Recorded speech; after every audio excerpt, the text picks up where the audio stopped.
Ito yung overview ng dalikan ni nanay. Kung di ako nagkakamali, mga 2013 or 2014 ito binili ni nanay. May mga crack na yan. So yan, medyo, anong tawag dito? Naihiwalay na. Kasi matagal na talaga to.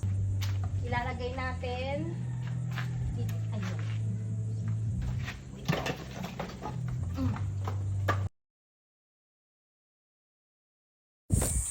And dito nga, prepare ko na lahat ng mga gulay na kakailanganin ko para sa pagluluto ng aking all-time favorite na pinakbet.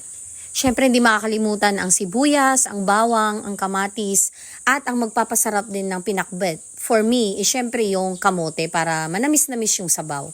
Then, meron tayong ampalaya dito. Then, dalawang klase ng talong kasi dalawang beses akong bumili. Meron kasing naiwan yung malalaki, pero pwede pa naman yan.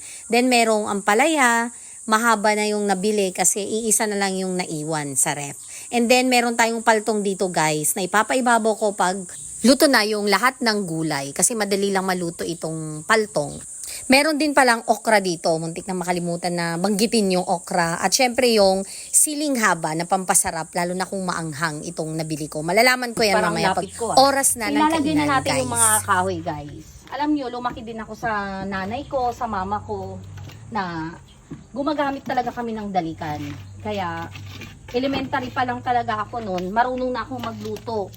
Hindi ako tinuruan actually nanunod lang ako noon kina nanay at kay mama. Kaya yon, pag marunong ka ng maggisa, ganyan, pare-paras lang yan, madali na lang. So yan. Siyempre kailangan meron tayong space dito para sa oxygen. Oxygen para hindi mamatay yung apoy at mabilis dumalit. Kasi siyempre kung walang space, may hirapan yung hangin na pumasok. So yan. Buti na lang yung bahay namin nandito sa bandang likod.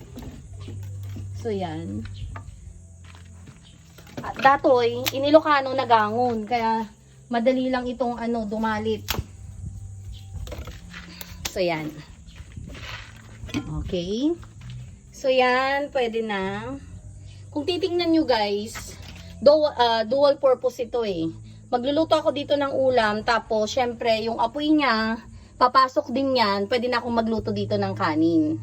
Tapos, ang purpose nito, talagang itim na pag yung kanin ay malapit ng maluto, syempre para hindi malakas yung apoy, igaganyan mo na lang yan. Para hindi maksat ang makuhaan yun na apoy, maksatan. So yan, so ready na tayo guys.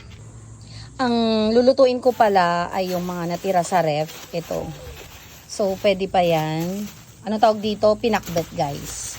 Wala lang tayong pata.